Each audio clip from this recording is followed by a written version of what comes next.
Fully Present by Susan L. Smalley and Diana Winston. Fully Present from 2010 is a hands-on guide to mindfulness, full of actionable tips to help you put the ancient practice into use today. Based on the expertise of two of today's leading mindfulness researchers, this book guides you through both the science and the art of meditation, showing you how to integrate it into your everyday life and start transforming mundane activities into rich experiences. Who should read this? Mindfulness practitioners, stressed out workaholics, and psychologists and coaches. Who wrote the book? Susan L. Smalley is the founder and leader of the Mindful Awareness Research Center at the University of California in Los Angeles. She is a professor of psychiatry whose research focuses on the benefits of mindfulness. Diana Winston is a popular mindfulness teacher who teaches throughout the US and Asia. She is also the head of the Mindfulness Education Department at the University of California in Los Angeles. What's in it for me? Top tips to master mindfulness. Our lives are busier than ever before. Between work, chores, and the endless distractions provided by our digital gadgets, it often seems like there isn't any time to relax and simply enjoy the present moment. That, leading mindfulness experts Susan Smalley and Diana Winston argue, is a misconception. Worse still, it's a fallacy that's downright dangerous. Living life on autopilot isn't sustainable. In the long run, stress and anxiety get the better of us all unless we take action to counter their effects. That's where meditation comes in. An ancient art that's been scientifically proven to boost our health and happiness, it's a great way of clearing the mind and rejuvenating the body. And here's the good news. You can start incorporating this practice into your daily routine today. In these blinks, you'll find out how. Along the way, you'll also learn why pain doesn't mean you have to suffer, how a grape can help you, and how to be mindful when you're in the middle of a children's playground. Eating mindfully lets you truly appreciate food. Maybe you've come across the myth that city kids don't know that milk comes from cows. Why are people so ready to believe these kinds of stories? Perhaps because they describe a real problem. We've lost touch with nature and the food we put in our bodies. That's where mindful eating comes in. Mindfulness is generally about focusing your attention on the present moment, so it makes sense that it might help you appreciate the food on the plate in front of you. So, how does it work? It's pretty simple. In fact, it's something you can practice right now. Grab a grape, or whatever fruit you have at hand, and make yourself comfortable. Sit down, cross your legs, and close your eyes. Before you take a bite, picture where that grape came from. It must have started as a seed, right? Imagine a long journey that brought it into your home. First, it sprouted and grew into a small vine. As it grew, it absorbed sunlight, water, and nutrients until it matured into a fully grown vine and eventually bore seed-packed fruits. But that didn't happen on its own. Humans planted that seed, tended the vine, and harvested the grapes. Others boxed the bunches and put them on trucks, which carried them along roads until they reached a supermarket. Allow your mind to dwell on all the connections that contributed to that single grape's presence in your life. Now you're ready to taste the grape. Your thoughts will have awakened your curiosity and heightened your sense of awareness. Open your eyes and look at the grape as though you'd never seen one before. What color is it? Is the skin matte or glossy? How does the light reflect off it? Finally, ask yourself whether you truly want to eat it. If you do, now is the time to take a bite. Chew slowly and allow each flavor note to make an impression on your palate. As you savor the taste, pay attention to the thoughts, memories, and ideas going through your mind. Chances are that's one of the best tasting grapes you'll have eaten in a long time. No wonder. Mindful eating attunes you to both the what and the why of the food you're eating, letting you truly appreciate it. Changing your habits isn't easy, but some tricks can help you do just that. Habits are hard to shake once they become ingrained. That can be a problem. Whether it's smoking, overeating, or spending too much time online, many of contemporary society's problems are the result of negative behavioral patterns. There's a good reason for that. Changing your habits is tough. Why? Well, as economist Stephen Levitt and journalist Stephen Dubner suggest, it all comes down to incentives and consequences. Take the example they use in their bestseller Freakonomics. In what soon became a famous study, researchers looked at the hand-washing habits of medical staff working at Cedars-Sinai Hospital in Los Angeles. When they asked doctors and nurses how often they washed their hands according to hospital rules, the answer they received was 73% of the time. Hidden cameras told the true story. Members of staff were washing their hands in just 9% of all cases when hospital regulations demanded it. What was going on? Well, the hospital administration hadn't bothered to either incentivize rule obeyers or punish rule breakers. If you want people to take up good habits, you have to give them an occasional prod. When the hospital increased the number of hand sanitizer dispensers, rewarded regular hand washers, and put up large posters of developing bacteria cultures, the medical staff quickly changed their ways. The same goes for cultivating good habits, like mindfulness. Simple tricks often go a long way. Setting an undemanding target, like devoting just 5 minutes a day to mindfulness, makes it seem a lot more achievable. And here's another top tip. Create a supportive environment for your new habit. It could be a small corner, without any electronic devices, that invites mindful meditation. It's also a good idea to tune into the feedback your mind is giving you. Take a moment to note how you feel after a mindfulness session and compare it to your emotional state when you've skipped your daily 5-minute meditation. Remembering both of those feelings is a great way to create a supportive feedback loop and encourage yourself to keep going. Do that long enough, and you'll soon find that mindfulness becomes second nature. Applying mindfulness as a tool of inner exploration is a never-ending process. Focusing on your breathing is a great way to become more mindful and beat stress. We've all been there. You're already running late when the traffic suddenly grinds to an agonizing halt. As your patient mounts, you can feel your breathing and heart rate increase, and your blood pressure shoots through the roof. How do you calm down? A great place to start is to focus on your breathing. In fact, that's pretty much where most meditation practices begin. Here's how to do it. When you sense that stress is getting the better of you, close your eyes and get comfortable. Now, try to focus your mind on your breathing. You're not looking for a detailed account of every single movement of your diaphragm at this stage. What you want is to center your mind and concentrate on how each breath feels. Breathing affects different parts of the body, so try to focus on each of these in turn. Start with your stomach, noticing how it rises and falls with each breath. Then slowly move up to your chest and rib cage. Finally, concentrate on how the air feels as it flows in and out of your nostrils. Remember, mindfulness is all about being in the present moment.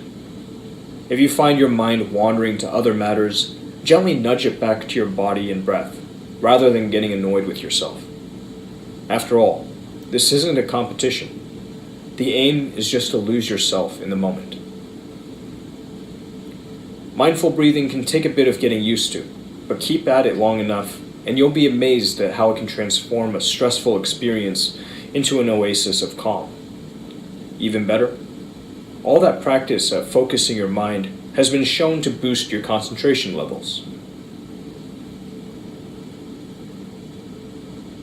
Meditation transforms mundane moments into memorable experiences. Mindfulness is like a key to a new world of experiences. Mastering it can transform the most mundane chore in the world into something deeply satisfying and pleasurable. Sounds good, right? Stay tuned to find out how to unlock those doors of perception. Meditation conjures images of remote monasteries and monks, but it's actually deeply rooted in everyday life. In fact, one of the best ways to practice mindfulness is to take a walk. You don't even need to go far. Find yourself a quiet room with enough space to walk 10 or 15 paces in a straight line, and you're set. Here's how it works. Start by walking back and forth along your path a couple of times. As you get into the rhythm of it, try to focus your attention on your body's sensations. Notice the weight of your feet as you lift them off the ground, and the firmness of the floor beneath as you bring them down. Experiment with these feelings by shifting your weight onto your left foot and then onto your right. Continue walking. Vary the pace. Try walking quickly, slowly, and at your average pace. Which speed helps you concentrate on the moment and your movements?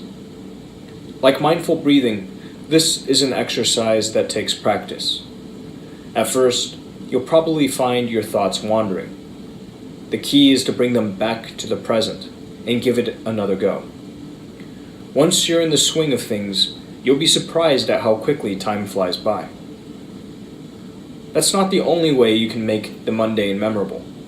Here's another way of practicing mindfulness, called the body scan meditation.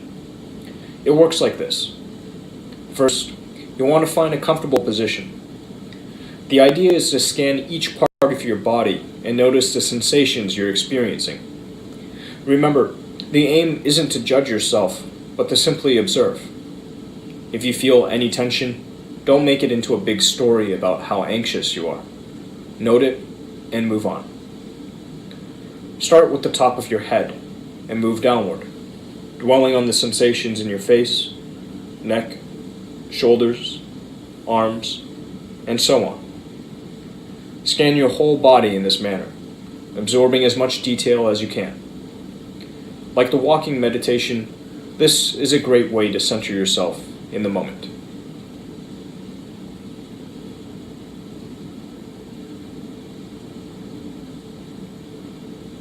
We often make pain worse than it is, and mindfulness can help us soothe our suffering. There's an old saying that pain can't be avoided, but suffering can. That might sound pretty counterintuitive. After all, the two can't be separated. Pain leads to suffering, right? Well, not quite. We often make unavoidable pain a lot worse by turning it into suffering. Think of childbirth. It's undoubtedly rife with pain, but different women experience that pain in all sorts of different ways. Some suffer terribly and remember it as a horrific experience. Others perceive it as more of a transformative experience, rather than a traumatic one. That's because pain and suffering are two different things. While the former is pretty much as objective as it gets, the latter is all about subjective reactions. The way we respond to pain often causes suffering and mental distress. Take Rachel, one of the author's clients. She has chronic fatigue syndrome, a condition with uncomfortable and painful symptoms ranging from grogginess to body aches. Unfortunately for Rachel, these are unavoidable, but her reaction to them is within her control. When she first met the author, she was judgmental about her condition and felt angry and discouraged about her life. That made her situation a lot worse because it added emotional turmoil to her physical pain. That's where mindfulness comes in. When we experience pain, it's common to make it worse by obsessing over it. That leads to mental stress and greater tension in the affected areas. Mindfulness meditations loosen these physical and psychological knots, allowing your body to relax as you empty your mind of thoughts. And that's precisely what exercises like mindful breathing meditation are all about. Practice these exercises frequently, and you'll find that pain quickly becomes more manageable once you divorce it from the suffering you inflict upon yourself. Mindfulness can support a healthier emotional life. Negative emotions are part and parcel of being a human. All of us feel angry, sad, jealous, or depressed from time to time. The problem, however, is that we're often not very good at dealing with those emotions. In fact, most of us have downright unhealthy responses to negative feelings. That's usually because nobody teaches us how to deal with our emotions as children. After all, there's no special emotional intelligence class in schools. That leaves it up to our parents, but they often don't teach us about emotions either. In the end, lots of us unconsciously adopt our parents' dysfunctional strategies for coping with difficult emotions. If we grew up in a family in which emotions were loudly expressed through arguments and complaining, it's likely that's also how we manage our feelings. The same goes for the children of more buttoned-up parents. Their go-to response when things get emotional is to repress their feelings. Taking out emotional turmoil on others isn't particularly healthy, nor is holding on to our feelings and keeping things to ourselves. So what's the answer? Well, mindfulness meditation can help us learn to process our emotions more positively. Here's how. When we experience a strong emotional reaction, we can take a deep breath and notice that feeling. Try to give it a name. Is it fear or anger? Can we accept the emotion? If not, we can investigate what other emotions are attached to that first feeling. We might, for example, associate shame with anger. Can we accept this additional emotion? Now, zoom out of the mind and refocus on a body. Where is this feeling located? Is it connected to a pain in the stomach or tension in the shoulders? Can we do anything to relieve those symptoms? Finally, we can ask if our relationship with that emotion has changed after contemplating it like this. Again, this takes time. The first few times we meditate on our feelings, things won't change much. But with practice, we can learn to analyze our emotions much more dispassionately. Loving kindness, which meditation can help you achieve, is an antidote to self-hatred. One of the most dispiriting phenomena in contemporary American society is the fact that so many people are filled with self-hatred and self-doubt. Even Reap, a fantastically successful actress who's racked up a record 21 Academy Award nominations over the course of her career, once admitted that she still has doubts about whether or not she's any good at her job. So what's the answer? Well, the most effective antidote to self-hatred is loving kindness.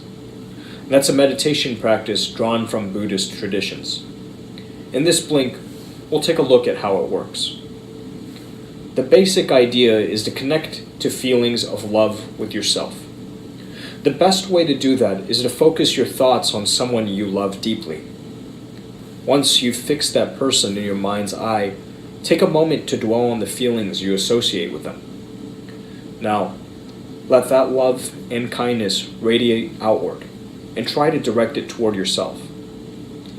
If that doesn't seem to work, you might find it effective to picture yourself not as you are today, but as a child. The reason that works is that we're all a lot less critical of children and much more likely to extend our compassion to them. Loving kindness doesn't just help you reconnect with your sense of self-worth, however. It can also help you rediscover your positive feelings about the world around you. Return once more to a mental image of someone you love, but this time try to direct that love toward other people you love, like your friends. Once you've got that down, you can start broadening your scope and send loving kindness to strangers. That could be anyone from a random person you saw on the street earlier in the day to the bus driver or barista at your local cafe. With a bit of practice, you'll even be able to extend this positivity to people who you don't particularly like. Doing that is a great way of channeling your positive energy into both yourself and the world around you.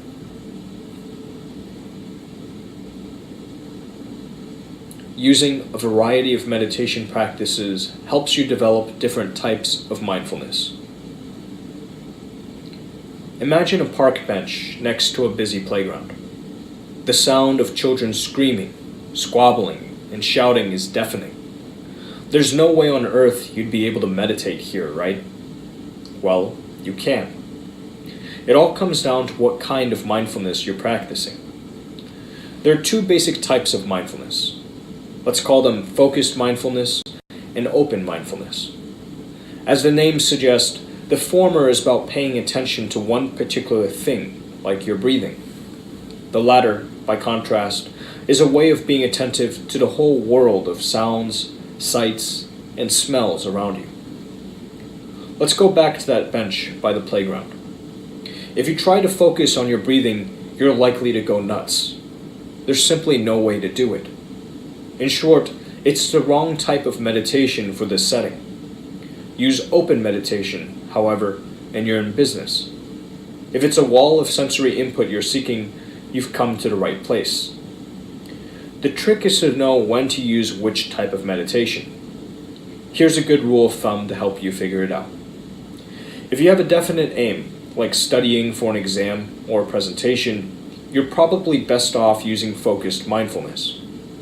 If you're working on a creative task and looking for inspiration, however, open mindfulness is a better choice. The way to practice these different techniques also varies. Take focused mindfulness, for example. A great way to train your focus is to use a mindful breathing meditation. That can be as simple as concentrating on taking sets of 10 full breaths. Mindful sound meditation is a good way of honing your open mindfulness chops. The object here is to tune into all the sounds around you and let your mind wander freely from one sound to the next without becoming overly attached to any one of them. That goes to show how many different ways of practicing mindfulness there are out there. But remember, the best place to start is by recognizing the opportunities to use them. Whether that's in the shower, while eating breakfast, or driving to work, the key is to start putting these techniques into action. Create those small moments of calm and centeredness, and you'll be amazed at how quickly mindfulness becomes second nature. Final summary. The key message in this book. You don't need to retreat to a mountain monastery to discover the miracle of mindfulness. In fact, it's something you can start applying today. Whether it's learning to focus on your breathing, savoring every bite you eat, or becoming truly attentive to your feelings, mindfulness is a practice rooted in everyday life. All it takes is a little commitment and training. The payoff? Emotional balance, more self-worth, and less suffering, for starters. Even better, it will teach you to savor those small moments of calm and pleasure that make all the difference on a stressful day. Actionable advice. Give yourself mindfulness cues. Okay, now you know all about the benefits of mindfulness, but how are you going to remember to make time for meditation when you're already rushed off your feet as it is? Well, cues will help you embed mindfulness in your everyday routine. Choose an everyday object, like a plate or a pen. Found one? Great. That's your mindfulness cue. Every time you use that object, it will remind you to take a break, breathe deeply, and focus on the moment. What to read next? Altered Traits by Daniel Goleman and Richard J. Davidson. Meditation in the West has come a long way since the days when hippies and spiritualists first brought news of the ancient practice back from their sojourns in Asia. Today, its ability to make us healthier and happier in the boardroom, bedroom, and everywhere in between is widely recognized. But how does it actually work? Well, that's exactly the question Daniel Goleman and Richard J. Davidson set out to answer in Altered Traits. Two leading experts on the workings of the human brain, they decided to scour the latest cutting-edge neuroscientific research to find an answer. If you've enjoyed this look at the how of meditation, why not dive into the why with the book Altered Traits?